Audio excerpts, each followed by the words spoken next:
Pues bueno, son las 8 en punto. Bienvenidos todos a nuestras plataformas de Zoom y de Facebook de la Keilah Ashkenazi. Esta es una noche especial, como siempre, con un invitado especial como Reuben Sagui y con su tema maravilloso de China. Esta es la segunda parte. Y bueno, pues nadie mejor que él para explicarnos exactamente de qué se va a tratar. Bienvenidos todos. Les recuerdo que esta plática está siendo grabada por si alguien que entra tarde o no la pudo ver, se queda en Facebook y en YouTube de la Keile. Y las preguntas podrán hacerse al final de la plática para que Reuben nos pueda contestar. Les pedimos también tener todos sus micrófonos cerrados para que Reuben pueda dar su plática tranquilamente. Muchísimas gracias y bienvenidos. Buenas noches. Empezamos, Reuben. Pues muy buenas noches a todos, bienvenidos y gracias por asistir. Hoy vamos a hablar de China, cómo ve China el mundo y no cómo el mundo ve a China. Acuérdense que en la plática anterior hablamos de China que estaba cerrada durante la Edad Media con dos guerras de opio. Los occidentales, y más que todos los británicos y los demás europeos, obligaron a China a abrirse a fuerza al comercio internacional con ellos. Después de estas dos guerras hubo 100 años que los chinos llaman 100 años de humillación, en los cuales todos esos que ganaron la guerra le quitaron extensiones muy grandes de terreno, en fin, una humillación tremenda en su derrota en estas dos guerras. Entonces, si ustedes creen que los chinos están sentados y esperando a la próxima guerra para perderla, están muy equivocados. Entonces, hoy vamos a tratar de analizar qué hace China para contrarrestar esta humillante situación que se experimentaron desde el 1800 hasta prácticamente el siglo XX. Bien, entonces el primer punto importante es que los chinos están desarrollando una capacidad bélica la más grande y sofisticada del mundo. Pero lo están haciendo en una forma sofisticada. Ellos están hablando de una guerra asimétrica y están desarrollando armamento asimétrico. Ahora, ¿qué significa esto? Ese es un concepto importante que no es nuevo. Imagínense 500 años antes de Cristo, Sun Tzu, que era un general chino en la época del imperio, ya desarrolló esta teoría, cómo puede ganar un país que no es tan fuerte a un país que es mucho más fuerte que él bélicamente. ¿Y de qué se trata esta teoría? Exactamente de lo que hablábamos, una guerra asimétrica con armamento asimétrico. Entonces, ¿de qué se trata? Les voy a dar el concepto en general y después vamos a entrar en detalles. Por ejemplo, los chinos saben que no pueden enfrentar, por ejemplo, a Estados Unidos frente a frente y ganar una guerra con Estados Unidos. En esta etapa, Estados Unidos está todavía mucho más fuerte que ellos y no van a tener ninguna posibilidad. Entonces, están desarrollando armas que son relativamente baratas y que sí pueden hacer muchísimo daño por ejemplo, a Estados Unidos, a un enemigo que está mucho más fuerte. Por ejemplo, ellos están desarrollando toda una serie de misiles de corto, medio y largo alcance para cubrir todo lo que hablamos de mar de China y tratar de controlar este mar de China. Aquí podemos ver, y vimos la vez pasada, que todo este mar está controlado por Estados Unidos, con las dos famosas cadenas de islas que mencionamos. Entonces, con un sistema de misiles que puede cubrir todo este mar hasta el Pacífico, inclusive misiles balísticos transatlánticos que pueden llegar hasta Estados Unidos, claro que Europa, África y todo lo demás. Ellos pueden cubrir toda esta zona y hacer muchísimo daño a un enemigo más fuerte. Aquí podemos ver, ellos tienen muchos sistemas de misiles que son relativamente baratos. Aquí vemos algunos tipos de misiles que no son fijos. Ellos pueden mandar y esconderlos de un lado a otro para que sean difíciles de destruir en caso de conflicto. Otra cosa que están poniendo son desarrollando minas inteligentes, minas marítimas inteligentes. Todo está enfocado en esta vez en el mar Chino. Ahora, ustedes saben que las minas antiguas marítimas, cuando pasa un barco encima de esta mina, se explotan. En cambio, las minas que ellos desarrollaron son mucho más sofisticados. Ellos tienen una base de datos de todos los barcos del mundo, comerciales y barcos de guerra. Entonces, cuando un barco de estos pasa encima de esta mina, la mina está buscando en su base de datos el perfil del sonido de este barco preciso, individuo. Y si es un barco comercial o es un barco que no quieren hacer ningún daño, no pasa nada. Pero si es un barco que está como un objeto de esta mina, la pueden hacer explotar. Quiere decir, son armamento sofisticado, no muy caro. Una mina marítima también es algo muy, muy barato. Lo mismo torpedos, desarrollaron una capacidad cibernética impresionante, donde tienen equipos de gente que están espiando a todo el mundo. Ahora, eso tal vez no es novedad, eso tienen muchos países, pero China es de la más activa en lo que es el espionaje cibernético. Están muy, muy activos y monitoreando prácticamente todo el mundo para ver qué pasa. Y saben que los países que más y más dependen de tecnología para abastecimiento de agua, para abastecimiento de distribución eléctrica, todos estos sistemas que tenemos en todos los países están basando en un sistema de computación. Y si alguien puede hackear ese sistema y causar, por ejemplo, cortocircuitos, por ejemplo, en Estados Unidos o en Europa, y desconectar la electricidad durante una semana, imagínense el desastre que puede llevar a este país sin ninguna guerra, sin ningún tiro de ningún fusible. Entonces, toda esta parte de cibernética está muy desarrollada y muy activa entre ellos. Ellos también desarrollaron submarinos nucleares y convencionales, aviones, etcétera, etcétera. Ahora, quisiera darlos un ejemplo de lo que estoy hablando ahora. Y creo que con este ejemplo ustedes vamos a entender mucho mejor. Hablamos de un portaaviones americano. Ustedes saben que un portaaviones americano es un equipo muy costoso. Puede costar 10,000 millones de dólares o tal vez más. Entonces, los chinos con un misil, si este portaaviones entra al mar de China o se acerca a China, con un misil de corto, mediano o tal vez largo alcance, ellos pueden tratar de dañar a este portaaviones. Un misil de estos vale 1 o 2 millones de dólares.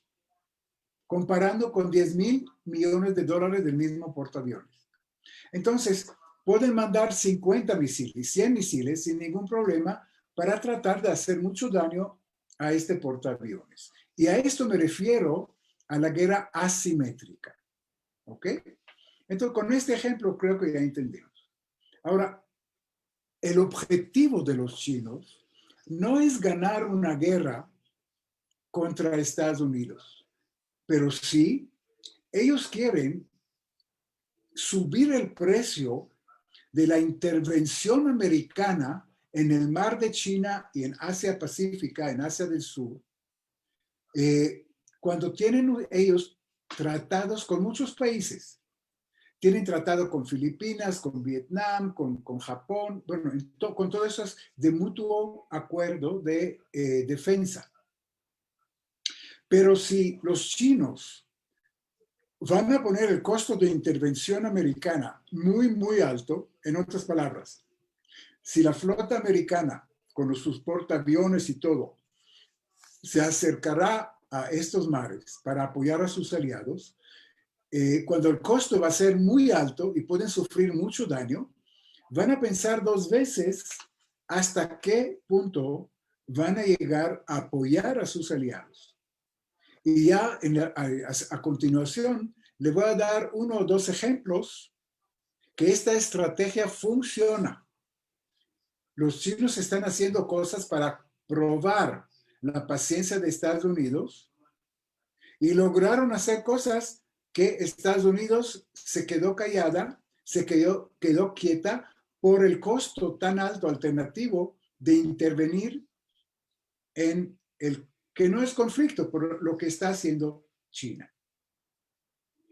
Bien, otro punto importante que vale la pena agregar, la capacidad cibernética no solamente es de internacional, sino también dentro de China. Están espiando y sabiendo muchos datos de sus ciudadanos. Son sistemas realmente muy interesantes de colección de datos y que ayudan a los ciudadanos a vivir mejor. Ustedes saben que China es un país con muchísimos habitantes. Tiene 1.1 millones y 400 millones de habitantes, 1.4 millones de habitantes. Y por eso el ejército chino, ¿qué creen ustedes? ¿Es mayor que el de Estados Unidos o es menor? Les cuento que ellos tienen un ejército,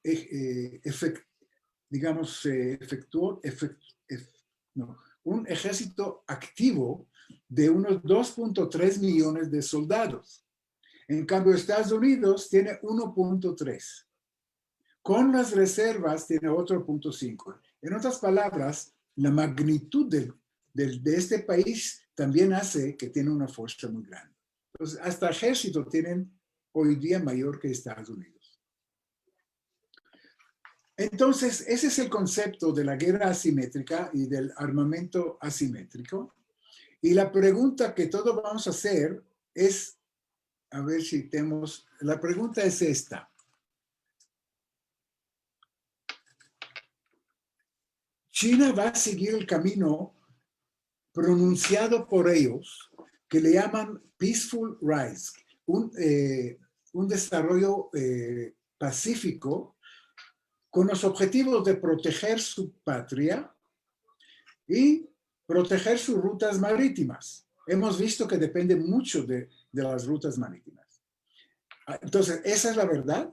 O una hegemonía regional en el cual quieren sacar a Estados Unidos de Asia Pacífica y conquistar territorios nuevos y ejercer su hegemonía. Yo creo que la respuesta al final de la charla también la vamos a tener. Ahora, quiero darles dos ejemplos de lo que China ya está haciendo sin ninguna reacción de Estados Unidos.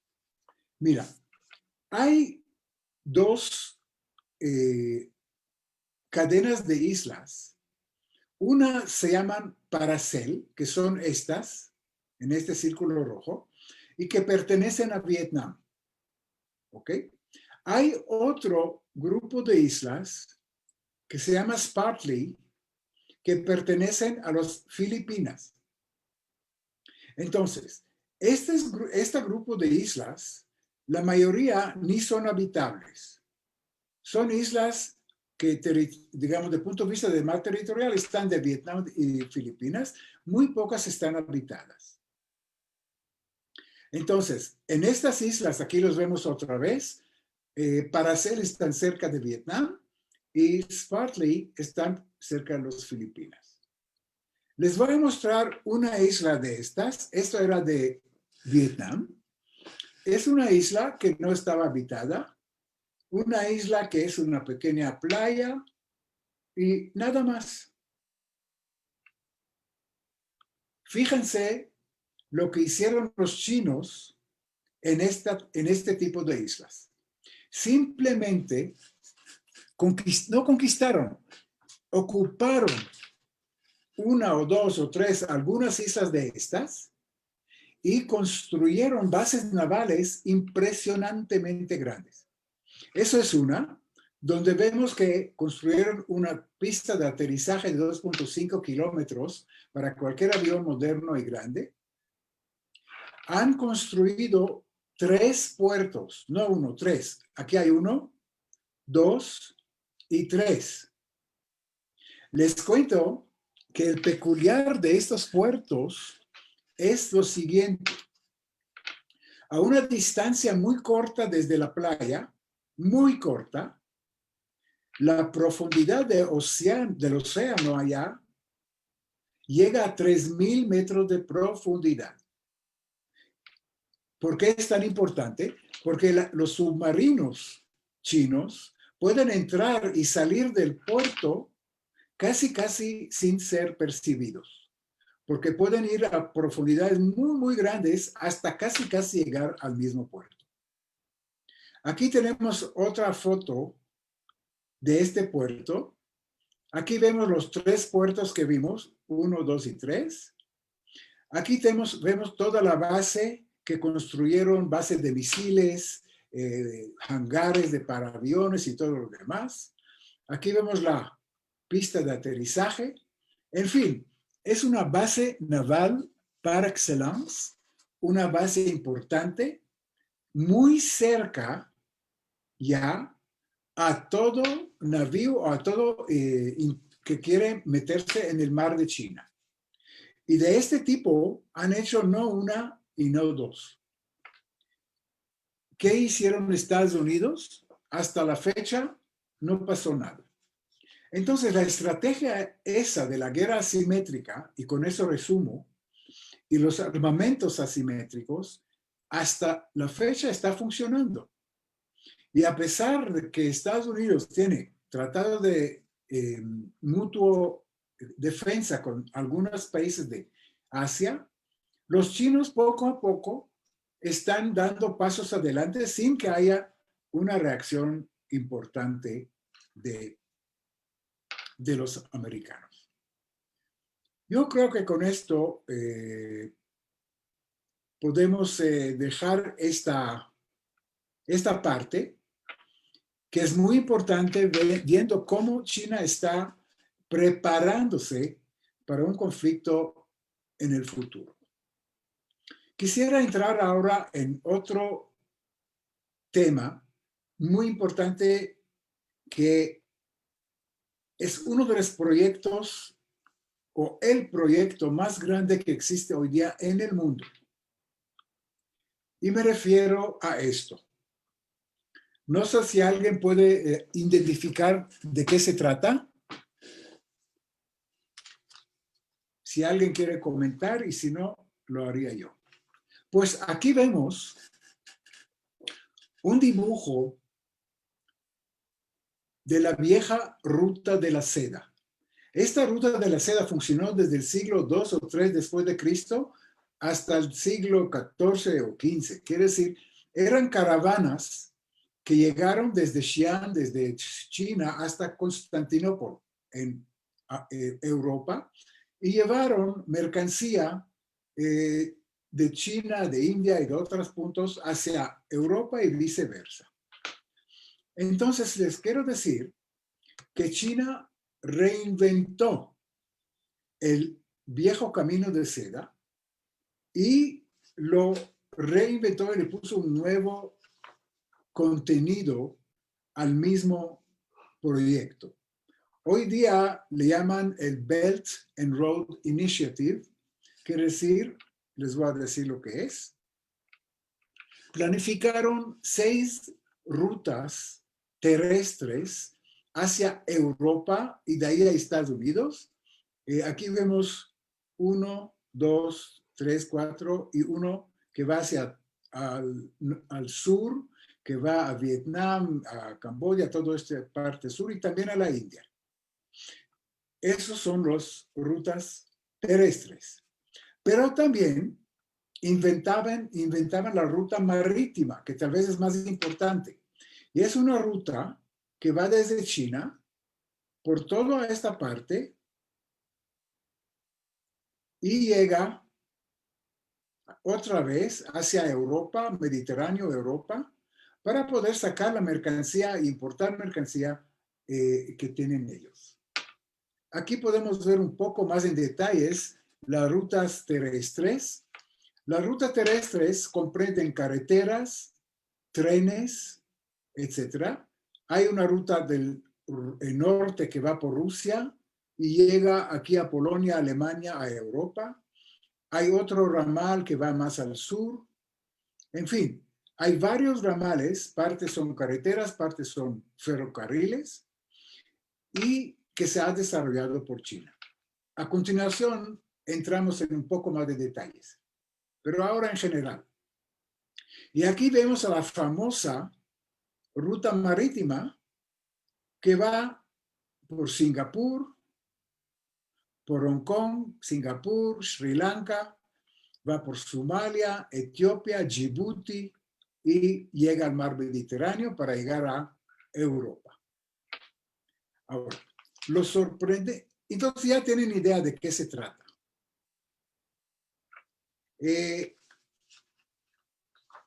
Lo sorprendente en este proyecto es su magnitud.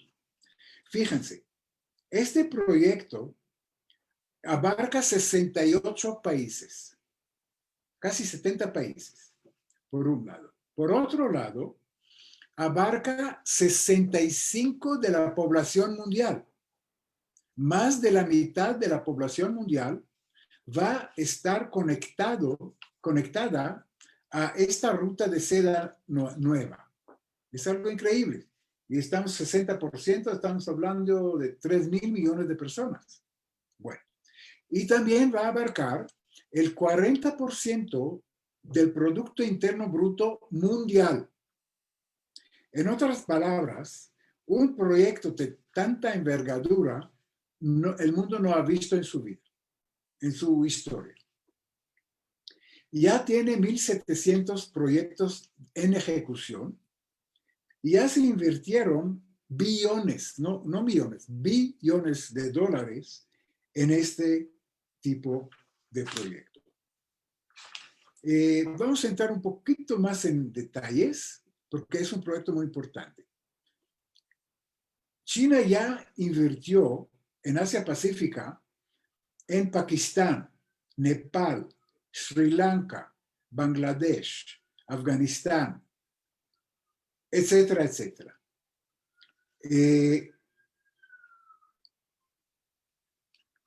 Ya invirtieron en proyectos. Y ahora vamos a ver la peculiaridad de este proyecto y por qué es tan original y por qué tiene relativamente un éxito bastante importante. Y aquí tenemos llegar a un ejemplo. ¿Cómo funciona el sistema financiero mundial occidental?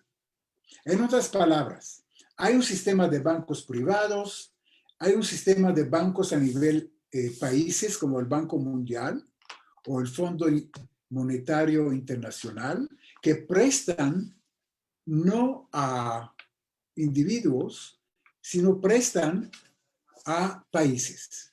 ¿Ok? Ahora, en este mundo occidental, ¿a quién presta dinero los bancos, que sea a nivel de país o a nivel individual? No importa. Ahora estamos hablando a nivel de país. ¿A quién prestan dinero? ¿A quien lo necesita? No. Ellos prestan dinero a personas, a países que tienen una economía estable, tienen una serie de criterios. Por ejemplo, la deuda externa debe ser menos de la mitad del Producto Interno Bruto, para decir algo, un ejemplo. En fin, tiene criterios muy rígidos para soltar el dinero a un país. Y si el país no cumple con estos criterios, porque está muy endeudado, porque tiene mucha inflación, porque, bueno, mil razones que no quiero entrar ahora porque es complicado, no es sujeto a ningún préstamo internacional. Los chinos inventaron este sistema bancario y lo dice: nosotros prestaremos dinero a todo el mundo, inclusive si no lo necesita. Le voy a dar un ejemplo. Sri Lanka, un país pobre, endeudado, que según todos los criterios occidentales no va a recibir préstamos de ningún banco internacional o de ningún fondo monetario.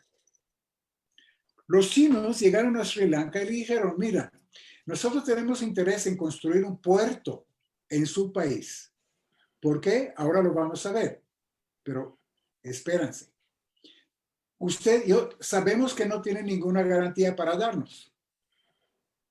Entonces hacemos un contrato en el cual el mismo puerto va a ser la garantía. Una vez que este puerto está construido por nosotros, por los chinos, si ustedes no pueden pagarlo, vamos a tener un contrato de arrendamiento de 99 años. Y este puerto va a ser un puerto chino durante los próximos 99 años. En esta forma, es una base naval china, militar, así como civil, para los próximos 100 años. Entonces, en esta forma, logra China evitar el famoso estrecho de Malaca que hablamos la plática anterior, y evitar el control de las rutas marítimas que tiene Estados Unidos.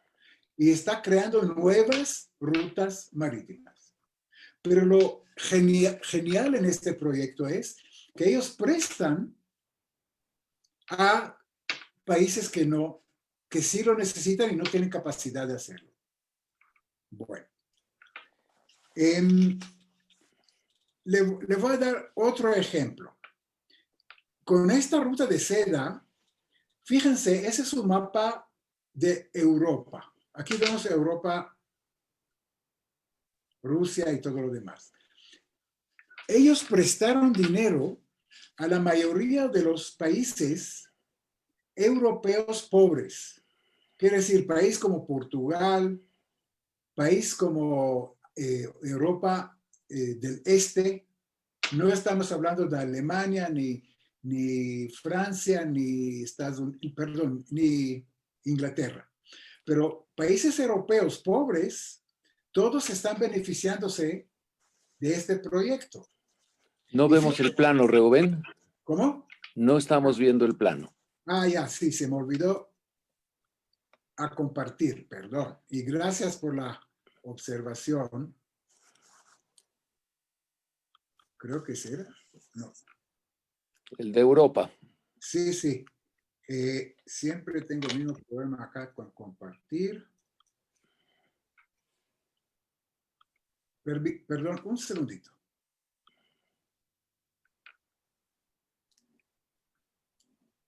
Aquí está. No sé si ahora No. Vamos a poder, si todavía no. No, un ratito. Siempre se me pierde cuando estoy acá. Sí, tengo que abrir esto. Ya. Ahora sí. Perdón. Entonces, estábamos hablando, este es un mapa de todos los países del mundo que entraron en este gran proyecto de China. Y vemos acá, hablamos de Europa, que los países europeos ricos, claro que no, pero todos los países pobres de Europa están participando, recibiendo préstamos y entrando. Medio Oriente, aquí vemos África, mira, muchos países de África. En América Latina, tenemos países desde Venezuela, Colombia, Chile, Centroamérica, ¿sí? Y en Asia-Pacífico, fíjense, las pequeñas islas del Pacífico, y aquí tenemos Tailandia, todo lo que es Asia del Pacífico del Sur. En fin, son muchísimos países que entraron a eso, porque prácticamente es accesible. Y esos países son menos accesibles a los créditos occidentales. Bien, entonces regresamos al proyecto. Entonces aquí vemos que ellos están construyendo, le llaman la cadena de perlas. Hong Kong es un puerto, en Camboya están construyendo un puerto, en Myanmar están construyendo un puerto. Ustedes ven la pantalla, ¿verdad? Sí. Sí. En Bangladesh, un país pobre, construyendo un puerto. En Sri Lanka es el puerto que mencionamos, aquí lo ven. Maldives es otro puerto. En Pakistán, otro puerto. En Djibouti, otro puerto. Y en Sudán, otro puerto. ¿Qué tienen en común todos estos países? Lo que acabamos de decir. Países pobres sin acceso a crédito occidental. Por otro lado, esa es parte de la ruta marítima, de la nueva ruta marítima de seda, que llega a través del Canal de Suez al Mediterráneo. ¿Ok? Para hacer la cosa tal vez más... les quiero mostrar un video que nos va a mencionar algo más. Aquí tenemos lo que vimos acá en Myanmar. Myanmar, un país pobre que no tiene potencial ni nada. China va a construir aquí un puerto que ya está hecho, una supercarretera que va a pasar por acá y va a llegar a China. ¿Para qué lo están haciendo? Fíjense, primero es la carretera que llega a Yunnan, a China. Y después, con el puerto construido, acuérdense de las rutas marítimas que están bloqueadas por Estados Unidos, acuérdense la vez pasada, por el estrecho de Malaca, tiene que entrar y llegar a China. ¿Ok? Una vez construido este puerto, mira lo que va a pasar. Rubén, espérame, porque yo creo que alguien tiene abierto un micrófono y se oye ahí algo. Okay. Por favor, no, apague el micrófono. Es el video de Rubén. Ah, ok. Es que está con una interferencia también. Ok. Entonces, no sé si repetimos esto, le voy a repetir. Uno se pregunta, ¿por qué diablo está construyendo China un puerto en Myanmar? ¿Qué tiene que ver Myanmar? Entonces aquí tenemos la explicación. Acuérdense lo que hablamos hace la plática anterior. Primero es el puerto con la carretera. Y aquí vemos las rutas tradicionales que están controladas por Estados Unidos. Del Golfo, donde llega el petróleo, de África, de India, por el estrecho de Malaca hacia China. Shanghái. Con el nuevo puerto pueden evitar toda esta ruta y entrar a China en una forma más barata porque hay menos kilometrajes y más seguro. Entonces, este es el objetivo de la línea de las perlas, que le llaman ellos, donde están desarrollando puertos. Quiero mencionar otro punto, porque el tiempo se está corriendo. El otro punto son los ferrocarriles. China últimamente ha desarrollado una red de ¿Ya ferrocarriles. quieres que te ponga la película? Tú me avisas. ¿Podemos seguir? Por favor, cierren sus micrófonos porque todo se oye. Bueno, ya hablamos de Necesitamos la... que cierren sus micrófonos, por favor. Perfecto. Entonces ya hablamos de las rutas marítimas, creo que quedó claro. Ahora, las rutas de ferroviaria es algo sorprendente. No sé si ustedes conocieron. China desarrolló un sistema de ferrocarriles muy avanzado últimos años, y sobre todo de alta velocidad en todo su país. Pero quiero mostrarles una diapositiva que se van a sorprender. Fíjense, en Europa, Europa tiene 3.200 kilómetros de ferrocarril. ¿Ok? Japón, que es muy desarrollado, tiene 2.700, menos de 3.000 kilómetros. Pero aquí es Europa. Europa tiene 1.300. Ahora, China tiene 27, casi 27.000 kilómetros de ferrocarriles de carga de rápidos. Ahora, Estados Unidos, el potencial económico número 1 del mundo, apenas tiene 54 kilómetros de trenes rápidos. En fin, vean lo que ha hecho China en comparación con todo, con Japón, con Europa, con Inglaterra y con Estados Unidos. Entonces, también en esta parte de ferrocarriles hay un desarrollo increíble. Entonces, por todo eso, podemos decir que China, con el nuevo camino de seda, que va a abarcar, hemos visto, 65% porcentaje de la población mundial, el 40% del Producto Interno Bruto mundial, es un proyecto increíblemente importante que también va a ayudar a China a crecer en una época donde hay una recesión. Desde 2008 hay una recesión en Europa y en Estados Unidos que, por razones que ya conocemos. Entonces, los objetivos del camino de seda nuevo, que se llama Belt and Road Initiative, es evitar el posible bloqueo marítimo y terrestre de Estados Unidos, acceso a recursos naturales, minerales, energéticos en Asia, África, Medio Oriente, acceso a la inmensa producción de los mercados mundiales de consumo y creación de fuentes de trabajo nuevos para el mismo China, que también se siente presionada por la recesión mundial que no le va a permitir crecer tan rápido como anteriormente. Entonces yo creo que con eso abrimos la sesión para preguntas y para respuestas o comentarios. Gracias, Reuben. Muchas gracias. Muy interesante, como siempre. Si alguien tiene alguna pregunta, puede abrir su micro. Están todos habilitados. Gracias.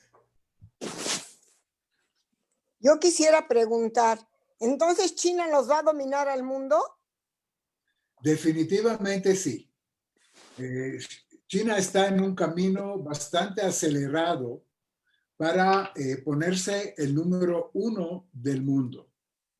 Y tal vez hablando de tu pregunta, déjame por favor 2, 3, 5 minutos más para ampliar un poco este punto.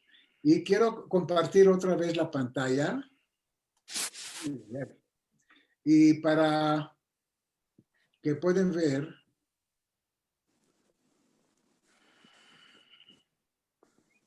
a ver, bueno, no puedo otra vez, yo no sé por qué. Bueno, les quería mostrar algo importante. Déjame ver si puedo hacerlo. Permítanme un segundo.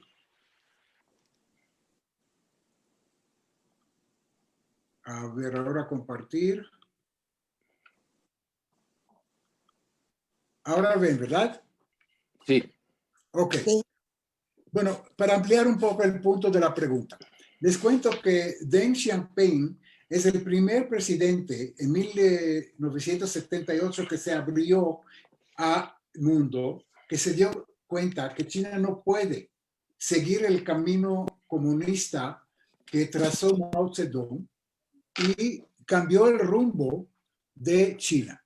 Cuando él empezó en 1978, el 10% de la población china, solo el 10%, estaba encima de la línea de pobreza extrema.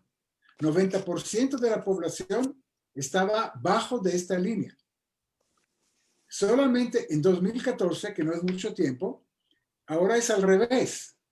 99% de la población ya está encima de la línea de la pobreza extrema.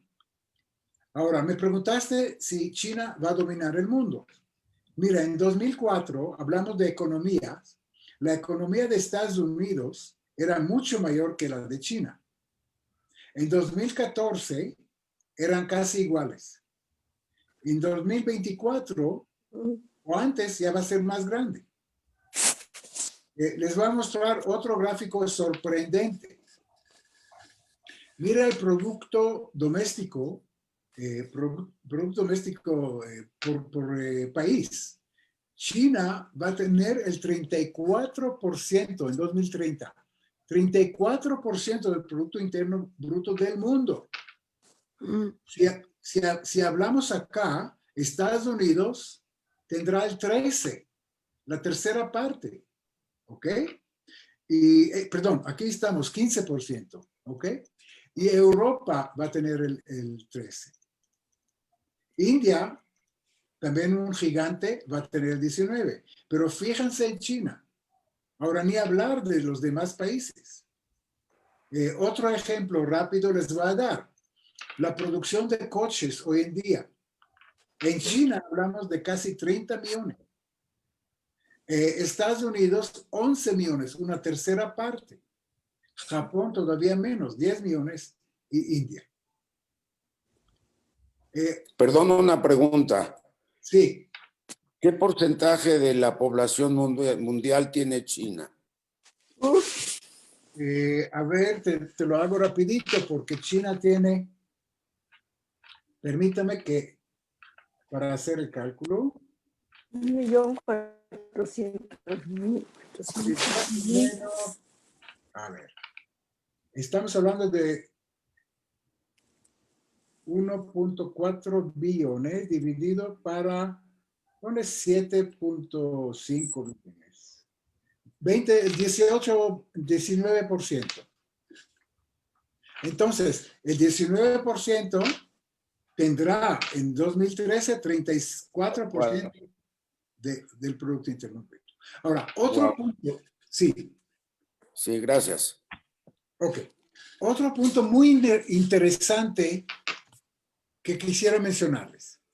Hay un estudio histórico que se han hecho desde la época de Grecia, en el cual estudiaron qué pasa cuando hay una nueva fuerza que está desafiando a un imperio existente. Grecia, Roma, etcétera, etcétera, etcétera. Entonces, para hacerles una larga historia corta, de los 16 conflictos Y estamos en la misma situación. China está desafiando la fuerza más importante hoy día en el mundo, que es Estados Unidos. ¿Okay? Entonces, según la historia, de los 16 conflictos que fueron estudiados, solamente 4, aquí los vemos, han terminado en un tratado pacífico. En cambio, 12 han terminado con un conflicto bélico. Les dejo abierto este estudio y cada uno saca su conclusión. Bueno, yo creo que con eso. Yo no entiendo si China tiene y ha progresado como ha progresado, ¿por qué está ahorita en un 90% la pobreza máxima y antes estaba menor? No, en China prácticamente casi no hay pobreza extrema. Ok. Ya no existe. Eso estaba en los años 80, 70, 80. Ok. Gracias.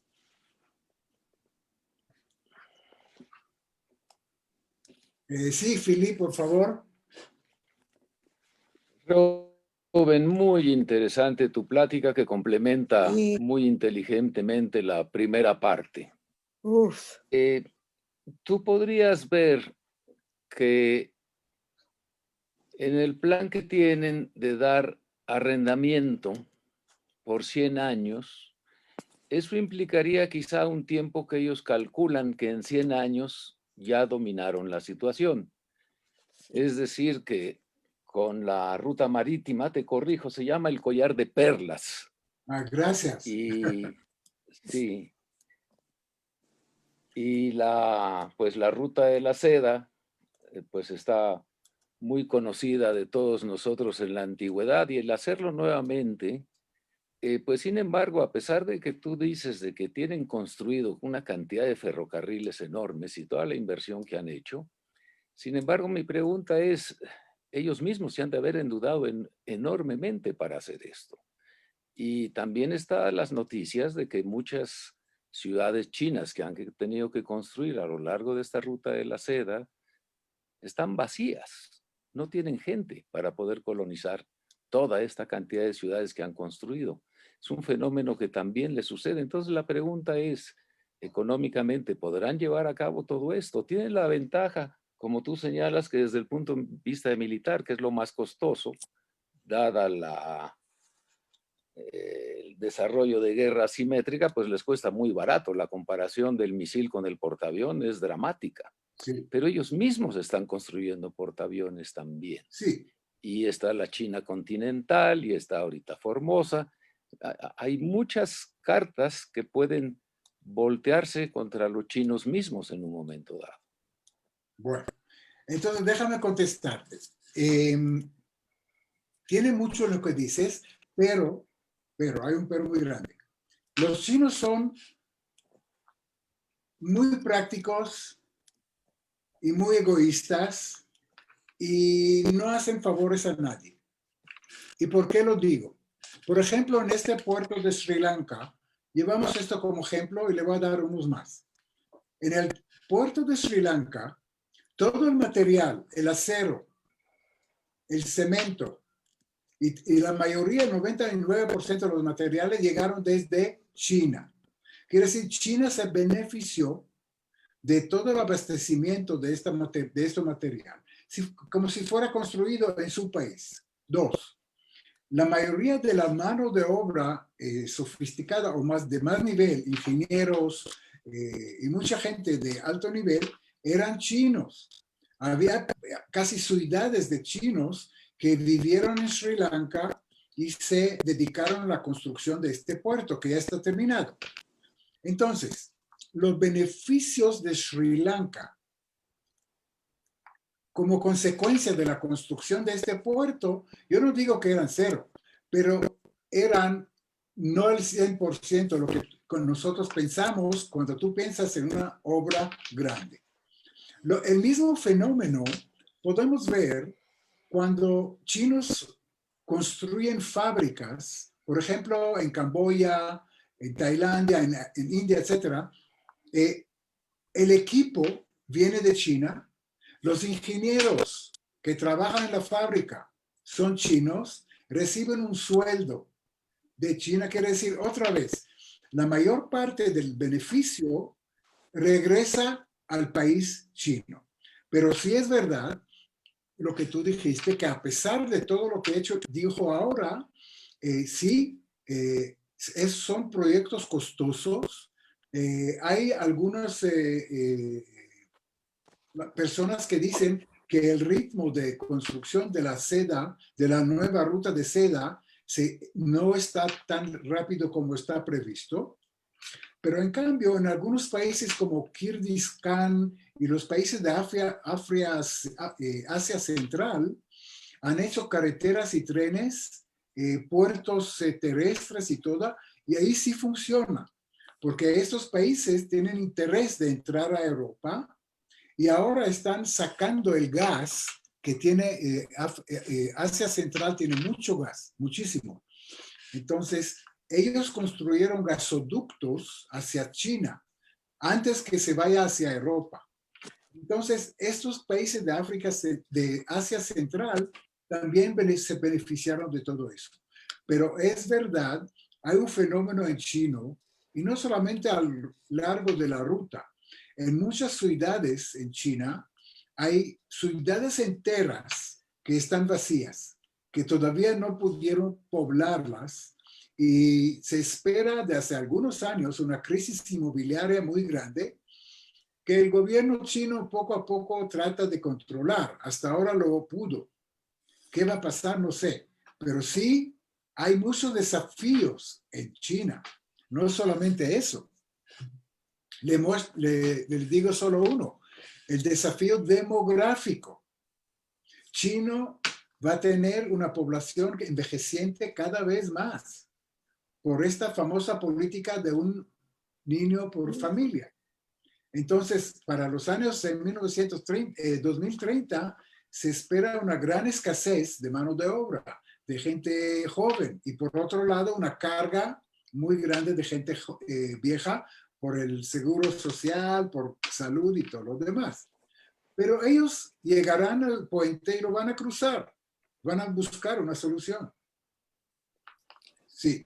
Sin querer abusar, pero aunado esto a tu hipótesis, en realidad reforzándola, es de que China y la India son frontera. Sí. Por un lado, como en tu interesante conferencia sobre el Tíbet, pues nos hiciste ver que estaban en posesión con el Tíbet del 26% de las aguas mundiales, el agua potable. Sí. Por un lado. Entonces esto queda en manos de China.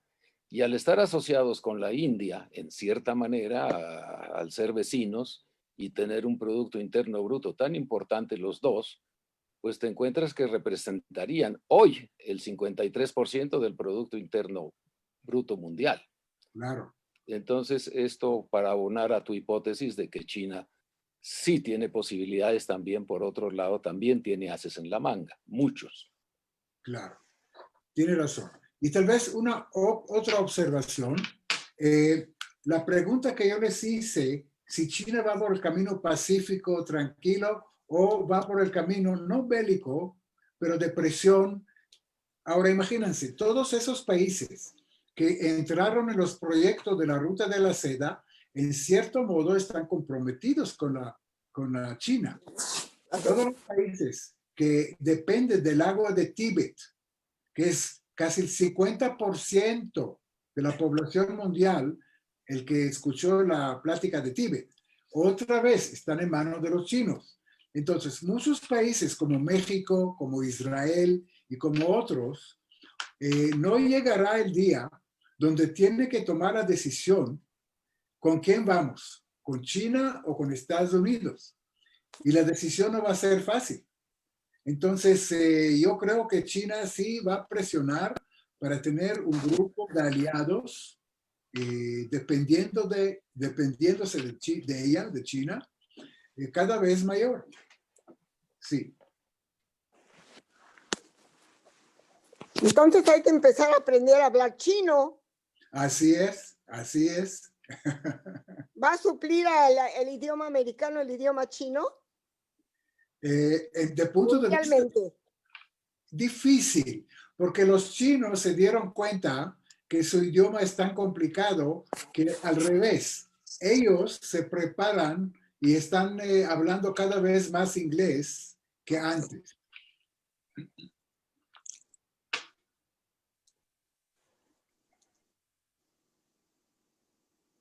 ¿Alguien tiene alguna otra pregunta? Perdón, y en cuanto a escritura también están tomando ese camino, ¿verdad? Así es, así es. Es muy complicado el idioma. Sí. Quería hacerle una pregunta. Sí, ¿Me oyen? con mucho gusto.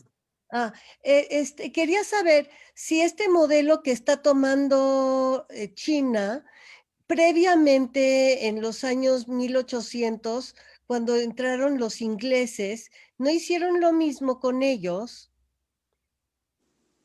Pero sí, la agresión de los ingleses y los europeos contra China era tremendamente, tal vez más brutal que hoy. Y lo hemos hablado con detalles. Sí. Bueno, pues es una manera nueva de cómo se llega por medio de Disque Pacífico a una nueva forma de llegar al mundo completo y de manejar. Bueno, ellos están con el con el producto bruto del mundo más grande que una vez lo tuvo Estados Unidos y ahora ya está en manos de ellos. Así es. Reuben, volviendo a la trampa de Tucídides, que es un ejemplo muy bonito e históricamente totalmente comprobado. ¿Qué tú piensas que sería el tercero en discordia para iniciar una confrontación entre Estados Unidos y India. China? ¿Sería India. Rusia? Creo en- Mira, hablando de Rusia, dos observaciones. Rusia militarmente es muy fuerte, pero económicamente no es fuerte, es bastante débil. Ahora, hablando de la nueva ruta de seda, Rusia está con China. Y les voy a dar un dato muy interesante. Una de las rutas marítimas, vimos rutas marítimas que van por Asia, por el sur y llegan a Europa, ¿verdad?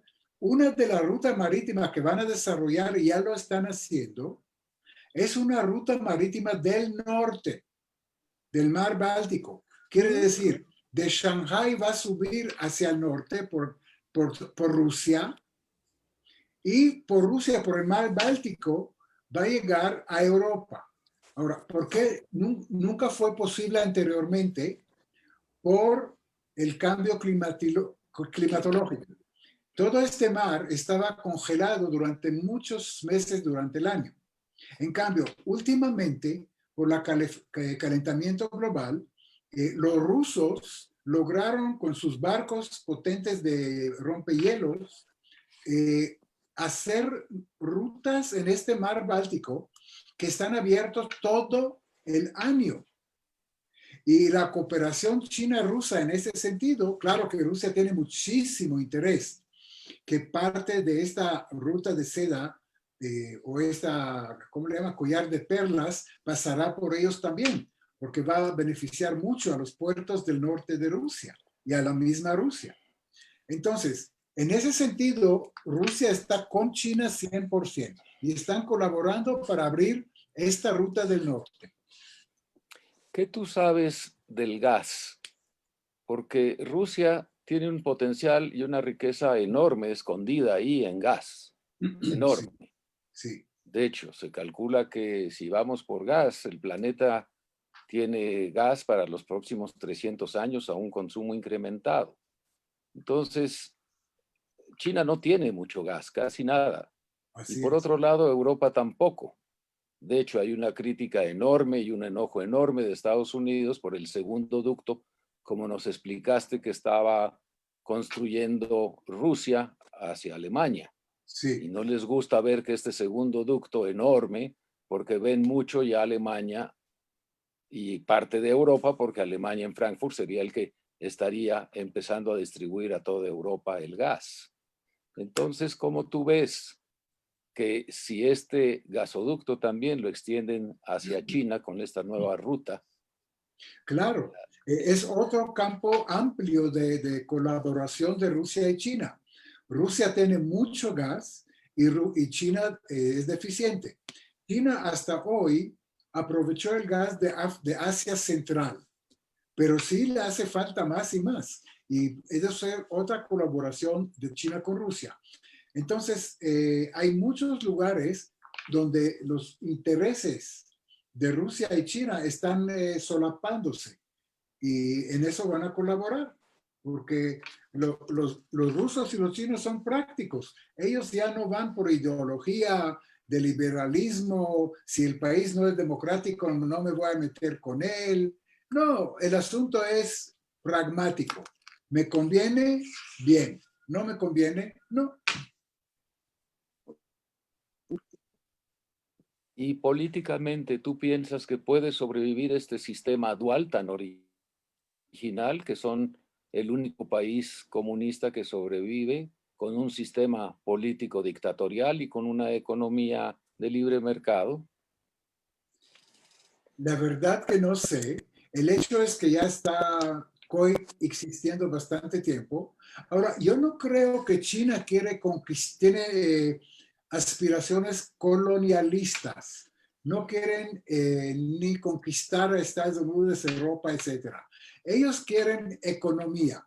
Entonces, si pueden abrir el comercio y sacar ventaja en una guerra comercial, nada de conflicto bélico, nada de conflicto territorial, pero un conflicto comercial, pueden sacar ventaja, yo creo que con eso se sienten servidos.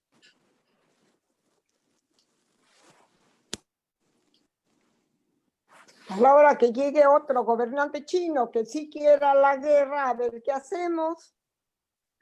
Es verdad, es verdad.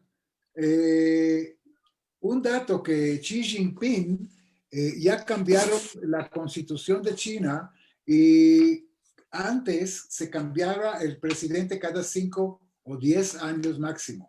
Ahora ya va a ser para siempre. Pero tienes toda la razón. Pero si llega una democracia, yo te pregunto, si llega una democracia bonita, la que conocemos, y algún político la secuestra, como Hugo Chávez, como Maduro, o como otros que conocemos, Castro. o Castro, quiere decir, no hay un régimen que es ideal. Cualquier régimen tiene sus peligros, inclusive nuestra bonita y querida democracia. Ya no está ni tan querida ni tan bonita. Una pregunta. Bueno, no estoy de acuerdo. Yo siento que la democracia y la libertad que da es algo muy, muy importante. Sí. Yo quería saber el comercio que han tenido los países con China siempre ha sido a base de la explotación de toda la gente de China, que realmente no se les pagaba nada. Y ahorita usted dice que ya el 99% de la población está en mucha mejor condición que antes. Sí les están pagando ahora mejores salarios, mejores sueldos para pues poder sobrevivir, porque yo tengo entendido que los chinos vivían en departamentos que son un cuarto con todo incluido en un solo lugar, donde vivían pues hasta 10 personas juntos todos, no tenían propiedad privada, no tenían nada. ¿Cómo es ahora ese sistema en China? Bueno, una excelente pregunta. Entonces, tiene varias partes. La primera parte, que el sueldo mínimo en China o el sueldo real en China ha subido mucho y por eso relativamente China dejó de ser tan competitiva como antes. Pero ¿qué hace China para eso? Está construyendo fábricas en países como Vietnam, Camboya, Lao, donde todavía la mano de obra es muy barata y allá en sus fábricas están usando mano de obra barata, mientras que los chinos son los ejecutivos.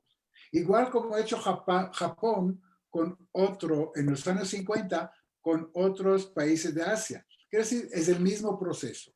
Pero eso tal vez también va a agotarse. Pero en este momento, una respuesta es que están fabricando fuera de China. Y la segunda parte, que China cambió su modelo de crecimiento. Antes era exclusivamente inversión, crear capacidad productiva y exportar todo. ¿No? 100% casi fue la exportación. Hoy en día, en China ya hay una clase media de unos 500 millones, 400, 500 millones de personas que son más que Estados Unidos. Claro, no a este nivel de Estados Unidos, pero sí ya hay un consumo interno bastante importante y un factor de crecimiento hoy en día en la economía china es el mercado local. Quiere decir, ya no depende 100% de exportar, sino mucho de su producción va al mercado local. Pero todavía hay mucha exportación. Entonces, con eso está liberando con los problemas que tú dijiste, aumento de sueldo y menos compatibilidad. Gracias.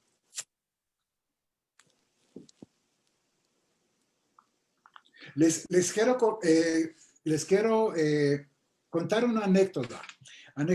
Yo me fui a la India un día y estuvimos en una carretera al sur del país, en una zona muy pobre de Gujarat, creo que Gujarat. Bueno, no había nada alrededor, muy lejos de una ciudad grande, y de repente el chofer para y un río de gente está pasando la carretera al otro lado, donde había unos comedores comunales.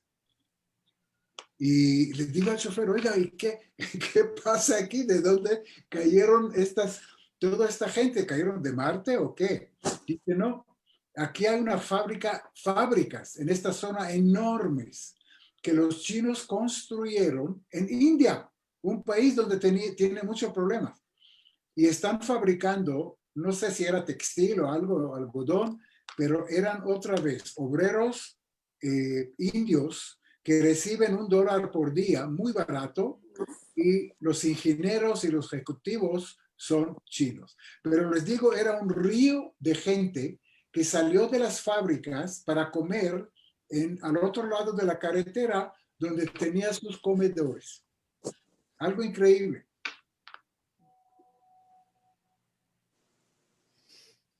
Increíble todas estas historias y todo esto que nos cuentas, Rubén, la verdad. Sí. No sé si alguien tenga alguna otra duda o podemos cerrar la sesión. ¿Es verdad que China era el dragón dormido y Estados Unidos lo despertó? Yo no sé si Estados Unidos, pero hubiera despertado de cualquier manera. ¿Sí?